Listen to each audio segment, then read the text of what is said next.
Salve, salve nação rubro-negra, muito bom dia, sejam todos muito bem-vindos ao canal Marquinhos Fla Assunção.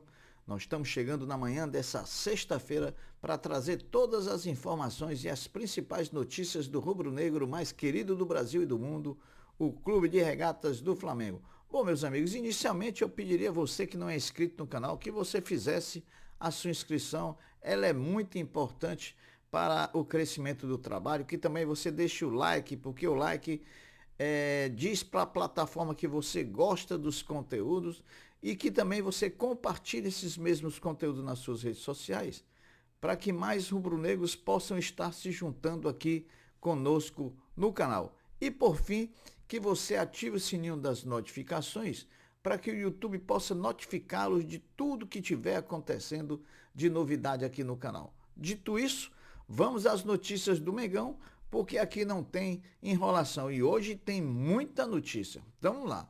Depois da vitória da última quarta-feira contra o Botafogo, o elenco rubro-negro voltou ao CT Ninho do Urubu em reapresentação ontem na parte da tarde, onde iniciou a preparação para a partida de amanhã, às 16 horas no Maracanã, contra o Volta Redonda, em jogo adiado da terceira rodada do Cariocão. Na atividade de ontem, os titulares trabalharam na academia, fazendo um treino regenerativo, enquanto os demais jogadores foram a campo em atividades técnico, tática e física com Tite e seu staff. Flamengo definiu a programação do elenco até a partida de amanhã contra o Volta Redonda.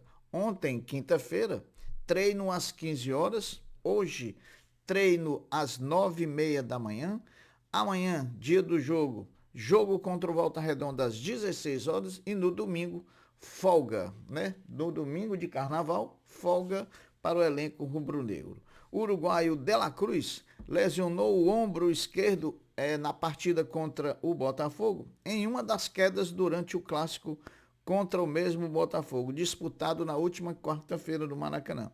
De acordo com imagens, o craque deixou o estádio segurando o braço esquerdo, porém, os exames detectaram apenas pancada, né? Será novamente avaliado hoje, na sexta-feira, para ver se tem condição de ir ao jogo.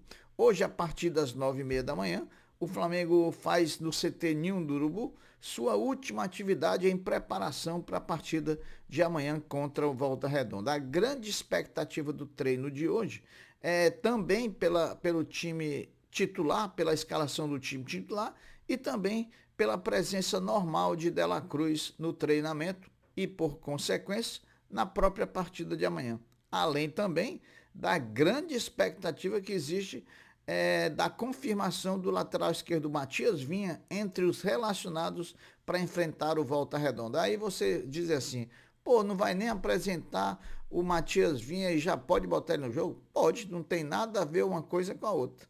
Ele pode jogar sem ser apresentado oficialmente como novo reforço do Flamengo. Vamos ver o que acontece se confirma que Matias Vinha estreia amanhã pelo Flamengo contra o Volta Redonda. Bom, a sequência de jogos no Campeonato Carioca do Flamengo é a condição para que o Flamengo possa almejar uma classificação com um bom lugar na tabela, se não vejamos. O Flamengo joga amanhã contra o Volta Redonda dia 10, depois enfrenta o Bangu em Aracaju no dia 15 e o Boa Vista dia 20. No dia 25, o Flamengo enfrenta o Fluminense. Mas tem um detalhe aí, o Flamengo enfrenta o Fluminense dia 25, o Fluminense que deve jogar com um time misto. Por quê, Marquinhos? Porque o Fluminense no dia 22 e no dia 29, o dia 25 contra o Flamengo, fica bem no meio dessas duas datas. O Fluminense vai estar disputando a Recopa Sul-Americana contra a LDU. Então, se no dia 22 ele joga no Equador, ele volta para o Brasil para enfrentar o Flamengo, para na quarta-feira seguinte enfrentar a LDU novamente no segundo jogo de volta. Então, o Flamengo fazendo esse dever de casa contra Volta Redonda, Bangu e Boa Vista, o Flamengo vai chegar muito forte para o jogo do Fluminense aí, provavelmente para decidir quem ganhará a Taça Guanabara. Lembrando que Fluminense ainda não enfrentou nem Botafogo e nem Vasco no Campeonato Carioca. Então o Flamengo tem muita chance de, ao final dessa primeira fase, bater campeão na Taça Guanabara. O Flamengo Futebol Feminino Sub-20 estreou ontem à tarde no Brasileirão da categoria, jogou na Gávea e enfrentou o UDA de Alagoas e não tomou conhecimento do time alagoano. Venceu por 6-0. Os gols foram marcados por Duda Rodrigues, Mari Fernandes, Gica, Duda Rodrigues novamente, Pimenta e Duda Rodrigues. Para vocês verem, Duda Rodrigues fez um hat-trick, 3 gols vestindo a camisa do Flamengo. O Flamengo volta a jogar pelo Campeonato Brasileiro Sub-20 pela segunda rodada apenas no dia 14 de março, às 15 horas, na Gávea, contra o Botafogo. Então, Mengão aí firme e forte na disputa do Brasileiro Sub-20 do futebol feminino. Everton Cebolinha, diante do clássico contra o Botafogo, completou 100 jogos com a camisa vestindo o manto sagrado rubro-negro. Então aqui a gente deixa os parabéns para a Cebolinha. Lembrando que Davi Luiz tem 99 jogos. Também na próxima vez que entrar em campo pelo Flamengo, completa a marca centenária de participações vestindo o manto sagrado.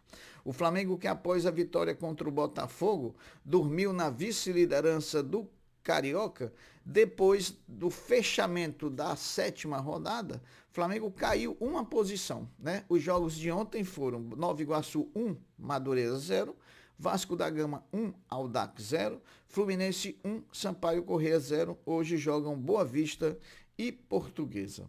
A classificação ficou a seguinte depois desses jogos. Em primeiro, Fluminense com 17 pontos em 7 jogos. Em segundo, Nova Iguaçu, 14 pontos em 7 jogos. Em terceiro, Flamengo, 12 pontos em 15 jogos. Se o Flamengo ganhar amanhã do Volta Redonda, o Flamengo vai a 15 pontos, fica a 2 pontos do Fluminense e assume a vice-liderança do campeonato. Em quarto, Vasco com 12 em 7 jogos.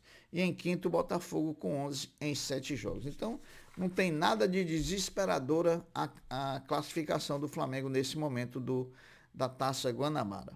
O Flamengo Basquete embarca para a Argentina, onde joga a última janela da fase preliminar da Champions League das Américas, iniciando amanhã, às 11 horas da manhã, horário de Brasília, contra o Boca Juniors, e no domingo, às 19 horas e 10 minutos, horário também de Brasília, contra a Hebraica Maccabi do Uruguai. Flamengo, seria bom que o Flamengo ficasse em primeiro lugar.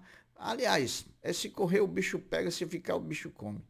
Na verdade, se o Flamengo ficar em primeiro lugar, enfrenta o Obras Sanitárias da Argentina nas quartas de final. Se ficar em segundo lugar, enfrenta o Franca do Brasil lá também nas quartas de final. Então não tem jeito, vem uma pedreira por aí na próxima fase. Em conseguindo a classificação, ficando entre os 2 melhores do grupo, o Flamengo enfrentará nas quartas de final, antes do Final Four, ou Franca ou Obras Sanitárias da Argentina.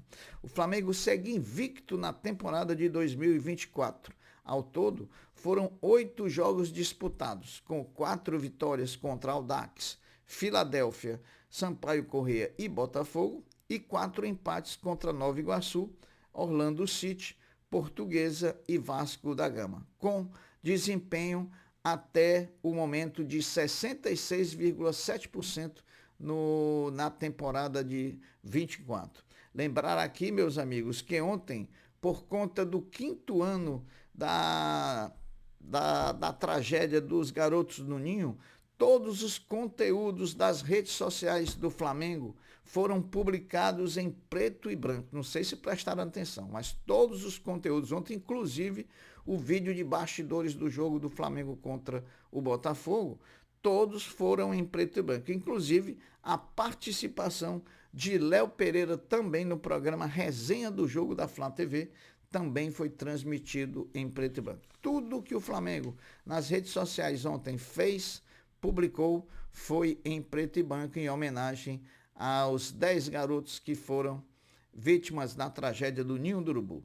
O jogador Thiago Alcântara do Liverpool, muito pedido aí pela torcida do Rubro-Negra em campanha nas redes sociais, depois de quase 300 dias afastado por uma lesão no quadril, voltou a jogar pelo Liverpool, pelo time inglês Liverpool no último domingo, e depois de ter jogado apenas 5 minutos em campo, o meio-campista sofreu uma nova lesão, dessa vez uma lesão muscular. Mas olha o que eu estou dizendo aí. Não dá certo. O Thiago Alcântara é um jogador de qualidade excepcional, mas na parte física deixa a desejar. Por isso que eu não me manifestei e nem fiz campanha para a contratação de Thiago Alcântara. Seria mais um que viria frequentar aí o departamento médico do Flamengo. Bom, quem está de saída do Flamengo é o gerente técnico Juan, o ex-jogador Juan. O mesmo irá exercer o cargo de coordenador na seleção brasileira, cargo esse que tinha sido oferecido ao ex-lateral esquerdo do Flamengo, Felipe Luiz, que na época recusou. E as mudanças não pararam por aí no departamento de futebol do Flamengo. Para surpresa de todos, foi anunciado pelo clube em suas redes sociais a saída também do supervisor Gabriel Skinner. O Gabriel Skinner era aquele que cuidava da logística, das viagens, dos hotéis, sem um motivo aparente especificado. O Flamengo, em informação oficial, anunciou uma mudança no organograma no departamento de futebol do clube. Luiz Carlos Azevedo, que se destacou como gerente da base, assume o cargo de gerente de futebol do Flamengo em lugar do Fabinho. As gerências de transição e mercado de futebol de base serão unificadas e ficarão sob a batuta do comando de Carlos Noval. O Flamengo convocou o Conselho Deliberativo do clube, o COD, para o próximo dia 19, com a finalidade de votar um contrato de venda de placas de publicidade estática nos seus jogos como mandante para a Brax.